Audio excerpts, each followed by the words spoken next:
Hello and welcome back to next toppers commerce. मेरा नाम है रोहित और आज हम लोग देखने वाले हैं 11th में हमारे पास क्या क्या चीज़ें हैं, सिलेबस कैसा है अकाउंटेंसी का।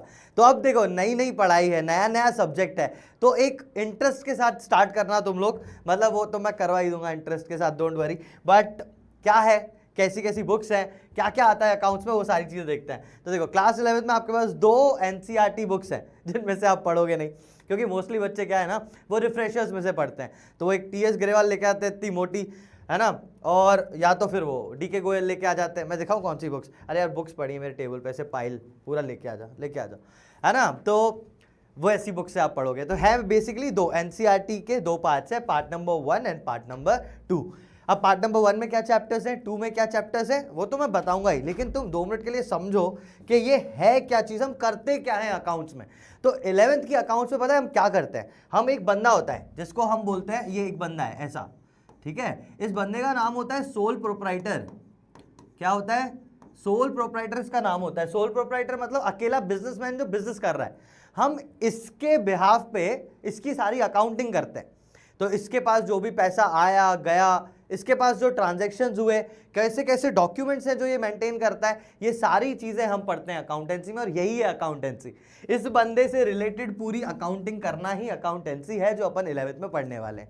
तो क्या क्या आता है हम देख लेते हैं। देखो, अकाउंटिंग पढ़ने से पहले पहला चैप्टर आएगा इंट्रोडक्शन टू अकाउंटिंग, कि अकाउंटिंग है क्या, बेसिक्स क्या है अकाउंट्स के। दो मेरे को तो देखो, ये है आपकी बुक्स। तो ये जो मैंने आपको दिखाई ना, वो ये थी part number 1 and part number 2। हाँ देखो, ये देख दोनों बुक्स। तो ये part number 1 part number 2 NCERT में। अब इसमें क्या है कि पार्ट नंबर 1 जब आप खोलोगे तब आपको यहाँ पे दिखेगा कि बहुत सारे चैप्टर्स हैं, ठीक है, अलग अलग चैप्टर्स आपको इंडेक्स यहाँ पे दिखेगी।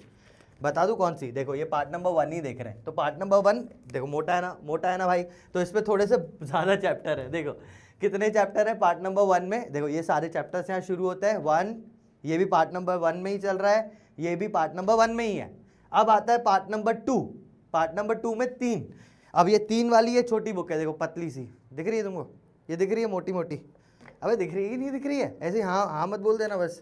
देखो, मोटी पतली बुक्स हैं ये, ऐसे देखो क्या है, तुम भी फालतू चीज़ है ना। लेकिन ये तो अपनी जगह थी, लेकिन ये देखो, ये है मेन बुक DK गोयल। अगर आप इसको रेफर कर सकते हो तो इसको करो, नहीं तो एक है हमारे पास TS ग्रेवाल, जो भी आपके स्कूल में चलती हो, यूज तो आपको वही वाली करनी है ना।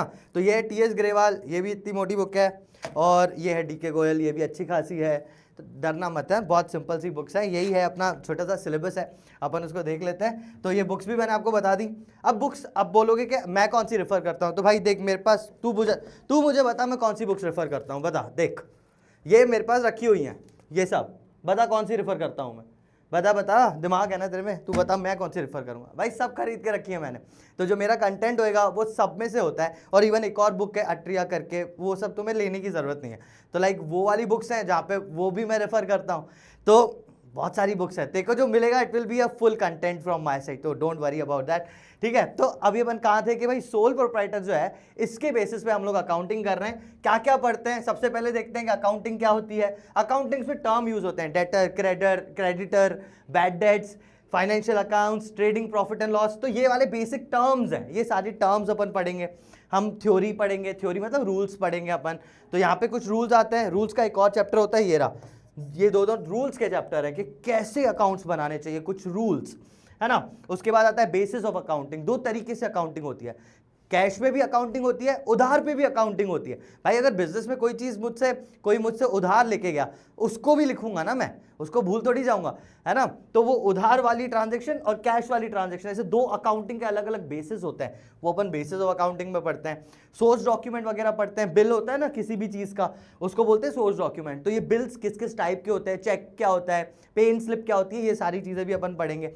ये पूरा पार्ट जो तुम्हें यहाँ पे दिख रहा है, ये मोस्टली थ्योरी पार्ट है, ये मोस्टली थ्योरी पार्ट है पूरा। मोस्टली क्या, थ्योरी पार्ट ही है ये। अकाउंट्स में थ्योरी है पूरी, अकाउंट्स में सिर्फ थ्योरी नहीं है ना, ये सिर्फ इतनी सी थ्योरी है। इसके बाद प्रैक्टिकल चीज़ें चालू हो जाती हैं, तो उसमें आप अकाउंटिंग इक्वेशन बनाते हो। अब होती है एक चीज़, क्या बताओ, assets is equals to liabilities plus capital, ऐसा पहले तो एसेट लायबिलिटी कैपिटल समझ जाएंगे अपन, फिर इस पे आ जाएंगे। तो ऐसी कुछ इक्वेशन है, इसके बेसिस पे सारे ट्रांजैक्शंस करते हैं अपन। जर्नल करते हैं, फिर जर्नल पता है क्या होता है, बिजनेस में जो भी ट्रांजैक्शन हो रहा है उसको कहीं ना कहीं लिखना पड़ेगा, तो सबसे पहली बार जहां लिखते हो वो उस बुक का नाम होता है जर्नल। तो जर्नल एक किताब होती है जिसमें आप ट्रांजैक्शन लिख रहे हैं, और उस लिखने के कुछ तरीके होते हैं, तो ये अपन उसमें सीखते हैं जर्नल में कि कोई भी ट्रांजैक्शन हुआ, जैसे ये मैं खरीद के आया किसी दुकान से, तो वो दुकान वाला लिखेगा ना कि सेल्स हो गई मेरी, तो वो सेल लिखते कैसे, ये सब हम जर्नल में देखते हैं। समझे बात को। फिर जर्नल से हम लोग लेजर्स बनाते हैं। लेजर क्या होता है, तो सर पूरे साल में जितनी सेल हुई आपने एक ही खाते में बता दिया, एक ही अकाउंट में बता दिया, उसको बोलते हैं लेजर। यानी क्लासिफाई कर देते हो आप सारी अलग अलग एंट्रीज को, एक हेड के अंदर क्लासिफाई कर दिया कि टोटल सेल कितनी हुई, टोटल परचेज कितना हुआ, टोटल चाय कितने की पी पूरे साल में, टोटल इलेक्ट्रिसिटी का बिल कितना भरा, ये टोटल्स अपन करते हैं लेजर में। फिर इसको चेक करने के लिए कि क्या सही किया है, इसके लिए ट्रायल बैलेंस बनाते हैं। कहाँ है ट्रायल बैलेंस, अगले पेज पे। तो लेजर के बाद बनता है ट्रायल बैलेंस, ये रहा, कहीं तो होगा, ये रहा। लेजर के बाद बनता है ट्रायल बैलेंस, ठीक है। तो ये हो गया। और देखिए, तो ये दो तरीके की अलग अलग बुक्स होती है। अगर आप कैश में धंधा कर रहे हो तो आप कैश बुक मेंटेन करते हो, कितना कैश आया, कितना कैश गया वो लिखते हो। ऐसी अदर बुक्स होती हैं, सेल्स की बुक होती है, परचेज की बुक होती है, वो इस चैप्टर में पढ़ते हैं। जीएसटी पढ़ते हैं हम लोग कि भाई कितनी कितनी चीज़ों पे क्या क्या जीएसटी लग रहा है ना, तो वो सारी चीज़ें। अच्छा एक बात बताओ, तुम्हें जीएसटी का थोड़ा सा भी कंसेप्ट पता है? पता है जीएसटी में 4 तरीके के टैक्स लगते हैं, आपको पता है कौन कौन से, कौन कौन सा स्लैब है, कितना कितना परसेंट लगता है, पता है? नहीं पता? 18%, 28%, आगे भी 2 होते हैं, कितने होते हैं तुम मुझे कमेंट्स में बताओ। जीएसटी में 4 ही स्लैब है, 4 तरीके के टैक्स लगते हैं, ठीक है। 1%, दूसरा परसेंट, तीसरा परसेंट, चौथा परसेंट। तीसरा वाला परसेंट मैंने बता दिया 18%, चौथा है 28%। आप मुझे बताओ कि कौन से टोटल 4 कौन कौन से स्लैब है, ये पता होना चाहिए तुमको, मतलब अकाउंट स्टार्ट कर रहे हो तो वो जीएसटी पता होना चाहिए। आप मुझे बताओ 4 रेट्स कौन से, जल्दी कमेंट्स में बताओ आप मुझे, है ना। तो ये भी एक चैप्टर है जिसको अपन पढ़ेंगे। इसके बाद आता है बैंक रिकंसिलिएशन स्टेटमेंट, कि सर हमने पासबुक मेंटेन करी है, बैंक देती है ना एक पासबुक, तुम्हारे पास कैश बुक होती है। तो क्या होता है, एक बिजनेसमैन बहुत सारे ट्रांजैक्शन करता है, बैंक में पैसा जमा कर रहा है, बैंक से पैसा निकाल रहा है, तो ये सारी चीजें करता है। तो कभी कभी क्या होता है ना, पासबुक में बैलेंस अलग दिख रहा होता है और इसकी कैश बुक में अलग दिख रहा होता है, क्योंकि हो सकता है ना कभी कुछ लिखा, कभी कुछ नहीं लिखा, कभी किसी ने डायरेक्टली बैंक में कुछ पैसा डाल दिया इसके अकाउंट में और इसको पता ही नहीं है। तो इनकी वजह से इसकी कैश बुक जहाँ पे इसने लिखा है और पासबुक बैंक की, इन दोनों में डिफरेंस आ जाता है। तो वो डिफरेंस क्यों आ रहा है वो अपन बैंक रिकंसाइलेशन स्टेटमेंट में पढ़ते हैं। ये एक चैप्टर हो गया। इसके बाद आता है डेप्रीसिएशन। क्या होता है बता रहा हूं, प्रोविजंस एंड रिजर्व्स, सारे ही बता रहा हूं लाइन से। डेप्रीसिएशन क्या होता है, डेप्रीसिएशन मतलब जैसे ये बोर्ड खरीदा मैंने, तो क्या खरीदा समझो 3 लाख का, 3 लाख रुपए का बोर्ड है, लेकिन मैं जब जब इसको यूज करता जाऊंगा तो 1 साल बाद ये क्या 3 लाख का बचेगा? नहीं, थोड़ा सा वैल्यू कम हो जाएगी। 2 साल पुराना हो जाएगा तो और वैल्यू कम हो जाएगी, 5 साल पुराना हो जाएगा तो और ज्यादा वैल्यू कम हो जाएगी। तो ये वैल्यू का कम होना डेप्रीसिएशन कहलाता है। ये अपन इस चैप्टर में पढ़ते हैं। प्रोविजन एंड रिजर्व्स, ये होता है कुछ बता दूं ये क्वेश्चन मुझे लगता है बताओ तो बड़ा ना हो जाए। देखो क्या होता है, जितना भी बिजनेसमैन कमाता है ना, समझो उसने 1000 रुपए कमाए, तो वो पूरा 1000 रुपए खर्चा नहीं करता, 100-200 रुपए साइड रख देता है कि ये फ्यूचर में काम आएंगे। उसी चीज को बोलते हैं प्रोविजन एंड रिजर्व्स, फ्यूचर के लिए बचाए हुए प्रॉफिट्स। इसके बाद आता है रेक्टिफिकेशन ऑफ एरर। अब पूरी अकाउंटेंसी इतनी सारी कर ली आपने, जर्नल लेजर ये वो, तो कुछ गलतियां कर ली होंगी, अगर हो कर ली होंगी कुछ गलतियां कर ली होंगी, उन गलतियों को भी सही करना है, वो अपन इस चैप्टर में पढ़ते हैं रेक्टिफिकेशन ऑफ एरर्स में। और क्या है, देखो खत्म नहीं हुआ ना, मैंने बोला बहुत ज्यादा है। पता है क्या है तो ज्यादा चैप्टर्स, अलग अलग अलग टॉपिक्स है, लेकिन सिंपल टॉपिक्स है, आपको बहुत अच्छे से समझ में आ जाएगा। पूरी कहानी की तरह ही जाते हैं, एक बंदे ने बिजनेस खोला, फिर ट्रांजेक्शन किया, फिर अकाउंट बनाया, फिर अकाउंट को सही कर रहा है, पूरी एक ही कहानी है ना। तो अकाउंट्स बिल्कुल कुछ कठिन नहीं है, बहुत तेरी मेरी कहानी है वैसा वाला है वो, है ना। अकाउंटिंग कुछ भी नहीं, इट इज जस्ट तेरी एंड मेरी कहानी है अकाउंटिंग। तो बहुत सिंपल है वो, बस पहले दिन से पढ़ना है ना। बस अकाउंटिंग का एक ही रूल है कि भाई पहले दिन से पढ़ना। और अभी तो एक और चीज आने वाली है कि इस बार पैटर्न क्या चेंज हुआ है वो भी मैं तुम्हें बता देता हूँ, आएगा मजा तुम। चलो आगे देखते हैं। तो ये जो छोटी बुक थी, पतली वाली बुक कहाँ थी, ये वाली पतली वाली बुक, ठीक है। इस पतली, देखो मैं तुम्हें बता दूं कि ये यहाँ पे ये भले पतली है, जब अगर तुम इसमें देखोगे ना, यही अगर डीके गोयल में देखा तो अच्छा खासा पार्ट सिर्फ फाइनेंशियल स्टेटमेंट्स का रहेगा, तो ऐसा मत सोचना कि बहुत कम है, ठीक है। तो फाइनेंशियल स्टेटमेंट्स यानी पार्ट टू में क्या आता है, सोल प्रोप्राइटर यानी जो बंदा मैंने बताया उसके पूरे अकाउंट्स बना दो, मतलब उसके साल का प्रॉफिट निकालो, साल में उसने कितने एसेट्स खरीदे हैं, कितना उसमें उधार चढ़ा है, वो सारी पूरी बड़ी सी अकाउंटिंग जिसमें बिजनेस का प्रॉफिट निकलता है, कि ओवरऑल प्रॉफिट कितना कमाया, उसके लिए बनाना पड़ता है फाइनेंशियल स्टेटमेंट। उसके बाद फाइनेंशियल स्टेटमेंट में कुछ एडजस्टमेंट होते हैं, तो इसी चैप्टर का थोड़ा सा बड़ा वर्जन है एडजस्टमेंट्स इन फाइनेंशियल स्टेटमेंट। और इसके बाद आता है सिंगल एंट्री सिस्टम। तो सिंगल एंट्री कौन था, जो बहुत ज्यादा अकाउंटिंग नहीं कर रहा, ऐसा बंदा दुकानदार है, उसको सिर्फ आखिरी दिन यानी 31 मार्च को सिर्फ और सिर्फ अपना प्रॉफिट निकालना है। उसको कोई मतलब नहीं है पूरे साल में क्या किया, आखिरी दिन पे कितना प्रॉफिट हुआ सिर्फ ये निकालना है। उसे कोई अकाउंटिंग की बुक मेंटेन नहीं की, जर्नल लेजर कुछ नहीं बनाया। तो ऐसे बंदे की अकाउंटिंग हम करते हैं सिंगल एंट्री सिस्टम के थ्रू। ठीक है, तो ये सारी चीजें हैं। अच्छा, सिंगल एंट्री सिस्टम जो है वो एनसीईआरटी में बुक में नहीं है आपके, है ना, तो वो आपको पढ़ाया जाएगा स्कूल में, लेकिन ये है नहीं। नोट्स में तो आपको मिल ही जाएगा, ऑब्वियसली बुक्स में भी है, रिफ्रेशर्स में भी है, एनसीईआरटी में नहीं है ये।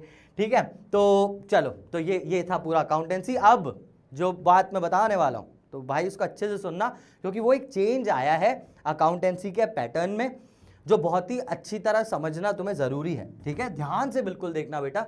देखो, ये है 2024 और 25 का पैटर्न। इसमें क्या है, सजेस्टेड क्वेश्चन पेपर के कैसा स्कूल को क्वेश्चन पेपर बनाना चाहिए। सीबीएसई हर बार ये सजेस्ट करता है, तो आपके जो स्कूल टीचर्स हैं ना, वो इस बेसिस पे बनाते हैं अपना पेपर अकाउंट्स का। ठीक है, तो इसमें पहले क्या था, जो मेमोराइजिंग था, मैं आपको एक चीज बता देता हूं कि मेमोराइजिंग मतलब सिंपल वर्ड्स में बोलूं, रटना। तो रट के उन्होंने बोला था अगर कोई बच्चा सिर्फ रट के जा रहा है तो आप 44 मार्क्स का पेपर रटने वाला बनाओ, मेमोराइजिंग वाला बनाओ। उसके बाद आता है एनालाइजिंग, मतलब जो बच्चे ने रटा है, ठीक है, क्या वो उसको अप्लाई कर पा रहा है, वो है एप्लीकेशन, अप्लाइंग। उसका उन्होंने 19 मार्क्स का रखा था। ठीक है, अब इसका मतलब क्या होता है, पहले तो ये समझो, पढ़ने की यहाँ पे जरूरत नहीं, मैं तुम्हें सिंपल वर्ड्स में बताता हूँ, सिंपलेस्ट वर्ड्स में बताता हूँ। ये जो है ना फोर्थ पार्ट या थर्ड पार्ट बोलो आप इसको, ये थर्ड पार्ट जो है ये है अपना वैल्यू एडेड क्वेश्चन का। किसका, वैल्यू एडेड क्वेश्चंस का, जिसमें आपको जजमेंट अपने आप से सोचना पड़ता है कि सही है या गलत है, और अपना जजमेंट लगाना पड़ता है, जिसको अपन वैल्यू बेस्ड क्वेश्चंस बोलते हैं। तो पहले ये सिर्फ 17 मार्क्स के आते थे। ठीक है, मतलब अगर आप रट के गए कॉलेज में, स्कूल में, तो आपके पास 44 + 19 44 54 63 है ना, 63 मार्क्स का पेपर बन जाता अगर आप रट के चले जाते, तो कोई दिक्कत नहीं होती। ठीक है, और 17 मार्क्स का वैल्यू बेस्ड था, तो नहीं भी आता तो चल जाता। लेकिन अब क्या किया है, देखो अब क्या किया है सीबीएसई ने, अब 2025-26 में इन्होंने देखो रटने वाले की वैल्यूएशन कम कर दी। इसका 32 और 24 होता है 56 मार्क्स का इन्होंने रटने वाला पोर्शन कर दिया, और 24 मार्क्स का इन्होंने वैल्यू एडेड कर लिया। ठीक है, अब मतलब अब वैल्यू एडेड क्वेश्चन ज्यादा आएंगे, समझने वाले, अपना डिसीजन या जजमेंट करने वाले क्वेश्चन ज्यादा आएंगे। चलो सर समझ में आ गया ये क्या है, लेकिन मतलब क्या निकला इसका, सिंपल वर्ड्स में बताता हूं, सिंपल वर्ड्स में। देख बेटा, अगर तूने रट ली अकाउंट्स तो कोई दिक्कत नहीं, तू रट के जा, कोई दिक्कत नहीं है। लेकिन if you are ratifying, if you are magnifying the accounts, 56 marks का ही आप प्रिपेयर कर रहे हो, आपका 80 मार्क्स का पेपर होता है, लेकिन आप सिर्फ 56 मार्क्स के लिए पढ़ाई कर रहे हो। अगर आप पूरा समझना चाहते हो तो आपको पहले ही दिन से एक वर्ड पे बहुत ज्यादा ध्यान देना पड़ेगा, विच इज कंसेप्ट। कि अकाउंट्स में हम जो भी पढ़ रहे हैं उसका कंसेप्ट क्या है, वो बनी क्यों चीज। जब आपके पढ़ाई में ये वाई आ जाएगा ना, चीजें सिंपल हो जाएंगी कि क्यों हो रहा है। तो आप बेटा नया नया स्टार्ट कर रहे हो ना, आप बिल्कुल, और देखिए यार मेरे तो वन शॉट्स पूरी एक सीरीज है, जो मैं इसका लिंक विंक यहाँ पे ही मिल जाएगा आपको। 11th में पूरी वन शॉट की सीरीज है, और जितने बच्चे मुझसे पढ़ चुके हैं, आप किसी से भी उठा के पूछ लेना तो वो यही बोलेगा कि मैं सिर्फ पहले कंसेप्ट पे ध्यान देता हूँ, पहले कंसेप्ट पढ़ाता हूँ, उसके बाद चैप्टर शुरू करता हूँ। भले मुझे 5-10 मिनट ज़्यादा लग जाए, लेकिन मैं चाहता हूँ कंसेप्ट बच्चे का पहले पक्का हो, तो उसके बाद ही वो क्वेश्चंस करे। रटवाना मेरा वो नहीं है, मेरा फोटे नहीं है, मैं कभी भी कुछ रटवा के नहीं करवाता। तो अब तो सीबीएसई ने भी बोल दिया कि आपको भाई कंसेप्ट के हिसाब से ही करना पड़ेगा, तो अब तो आपको करना ही पड़ेगा, है ना। तो अब अच्छे से हर टॉपिक को समझ के, कि कोई सा भी टॉपिक है, जैसे डेप्रीसिएशन एक टॉपिक है, तो क्यों लग रहा है डेप्रीसिएशन, कहाँ कहाँ लगना चाहिए, लगना भी चाहिए या नहीं, ये सारी चीजें देखने के बाद आप उसके मेथड पे जाना कि ऐसे लगता है। समझे बात को, सिंपल वर्ड्स में मैंने आपको बता दिया। तो कंसेप्चुअली आपको अकाउंट्स को पढ़ना है, और पहले तक तो मैं बोलता था हर बच्चे को कि भाई ऐसा करो क्योंकि अकाउंट्स आगे तक काम आएगी, तो कंसेप्चुअली पढ़ो। लेकिन अब तो सीबीएसई ने भी बोल दिया, तो कोई अरे ये हट कैसे गया, तो सीबीएसई ने भी बोल दिया अब तो भाई कुछ नहीं कर सकते। अब तो सीबीएसई भी बोल रहा है कि आपको बिल्कुल वैल्यू बेस्ड हम 24 मार्क्स का देंगे, यानी 30% आपके जो मार्क्स है वो अपना क्या बोलते हैं वैल्यू बेस्ड यानी कॉन्सेप्ट से ही समझ में आएंगे। तो आई होप बहुत अच्छे से करेंगे अपन ये सारी चीज़ें और कंसेप्चुअली पढ़ोगे आप। बाकी तो मैं पढ़ाऊंगा ही ना यार पूरा जो बैच अपन का है उस पर तुम ज्वाइंट हो तो अपन पूरा लाइन से वहां पे पढ़ेंगे ही, ठीक है। तो I think that was all for today. यही था सिलेबस, यही थी बुक्स और ये था एग्जाम पैटर्न का चेंज। ये सारी चीजें मैंने तुम्हें बता दी। अच्छे से बेटा कंसेप्चुअली पढ़ना, नई नई क्लास स्टार्ट कर रहे हो बहुत ही अच्छी तरह करना। Alright, that was all for today. मैं मिलता हूं तुमसे अगली क्लास में, तब तक के लिए take care and bye bye.